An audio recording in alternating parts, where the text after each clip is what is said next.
Bani ko ninyo guys, magbasa og story para sa kambal. 6 months naman ni sila. Pag 28 weeks nami. So, kadungog na sila. The babies. Si RJ at si RJ. Okay? Ang atong story karon diri nagikan sa values book. Ang title sa atong story karon kay The Class Turtle. Mao ni si Benji. Ginabuli na siya sa ihang mga classmate kay ano man na siya kanang hinayon. Lanayon na siya. Kanang yataw siya islupok. Na kay hinay man na siya mo. Lakaw, hinay kaayo. Istorya, hinay kaayo. Hinay po na siya musulat, mubasa. Actually, kani sila, naapa na siya sa grade 1. First grader pa ni sila. Unya, ginaubanan na siya sa iyahang mama sa eskwelahan nila. Dili pareha sa ubang mama nga, naa sa gawa sa classroom, naa pa sa ilalom sa kahoy, magmulat kung kanusa sila mag-out. Kaniyang katapad, dili ni niya teacher. Mo ni iyahang mama, nagauban sa iyaha, piminti. Unya, muna na ni ang iyahang ikaduha nga tawag sa iya ang mama's boy. So ginabuli ko na siya suloko kay hinay kay siya no. Unya aside ana ginabuli ko siya, ginatawag siya mama's boy. Kay pinunti man siya ginaubanan sa iyahang mama biskan sa sulod sa classroom. Ginaubanan siya sa iyang mama. Unya walay gusto makigdula sa iyaha. Walay gusto makigdula sa iyaha no.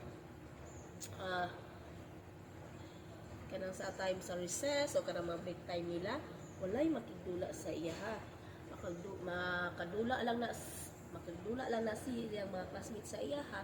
Kanang may activities sa school kanang mag-groupings ba mo ana nya dali ra na siya matumba, dali siya madagma ana niya masamad yang tuhod muhilak dayon na siya. Mao na ang ikatulo niya nga tawag sa iyang mga classmate ang cry baby. Aliasan na po siya og cry baby kay dali lang siya mo hila niya, lalaki siya no niya, dali siya mohila kay sa iyang pagkahinayon siguro nag-ano ni sila nag jogging ba or running or sa ilang activity sa PE. Tapos nadagma na siya, tugo na iyang tuhod, hinghilak siya dayon. So ginatawag po siya sa iyang mga classmate og cry baby. Muna tulo na kabuok tawag sa iyaha. Mo ni siya sa iyahang first grade. Tapos wala na siya dinhi wala na siya dinha ang school gikan na grade 2. So, walay nakamiss sa iya ha. Actually, mas okay tong mga classmate niya daw nga wala siya. No? Wala siya. So, grabe kay mga bully mga classmate. No? Usa kita mga children ha. Dili ta mag-bully. Kay dili lalim kung ikaw bulihon. Himbalik lang na siya sa ilaha. High school na sila. Niya pagkakita nila kang Benji, hate na siya. Dili na siya ang katong Benji nga ilahang ma-remember nga hinayon mama's boy o iyakin nga si Benji. So dili na siya ang si Benji karon kay new version, si Benji 2.0. Ano na siya? Smart, confident, and extremely good looking. Ay, gwapo day kaayo ni si Benji, no? Niya. Na-starstruck sila sa kagwapo ni Benji. Niya, bright na siya. Tapos, confident na siya. O, diba? So, dili na siya ang katong hinayon. Dili na siya ang katong mama's boy. O, dili na po siya ang katong Benji nga ilang ma-remember na iyakin. Mauna na siya sa high school na siya. No? So, na-wonder sila kung kanang nalimtan na ba ni Benji ang kato ilahang mga gipangbuhat sa first grade. Kay buutan man ni si Benji, wala man siya nagtanim og sama ng loob, no? Mas nga nalimtan na siguro to ni Benji or kung dili man kung wala niya to nalimtan, naka-move on na siguro siya. Ang katong class turtle sa una kay karon mahimo ng class star. So siya na ang star sa ilahang classroom. Di ba? Sa ang ato ang story karon, na siya yung Bible verse. Dari makita sa 1 Samuel chapter 16 verse 7. It says, people look at the outside of a person, but the Lord looks at the heart. Okay? So mga children, dili ka magbuli ha. Bada magbuli. Kung kamo sa inyong side, kamo po buli, ganahan ba mo? Mahapo ba mo ana? Diba? Sunog-sunogin mo? Diba dili no? Ay dili sa something to talk about.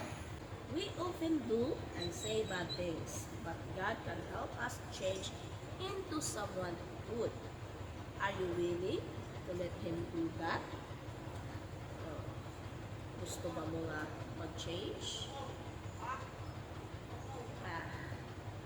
We as a human, storya man ito bad, no? Hindi man ito perfect. Sasala man ta. So, maka-istorya ta, ka ng mga makasakit sa ato ang mga iskataw. So, kung ma-feel natin na masakitan mo po siya sa akong istorya, hindi lang po ito magpapagay. Mga itaog, sorry, nakita mo pa ito, sorry, wala na po tulo ka, harak. Tapos mag-pray ka nga, God change us. Lord, kuhaa ang mga bad na character natin. Okay? Dahil, hindi man ito maka-change, kita lang.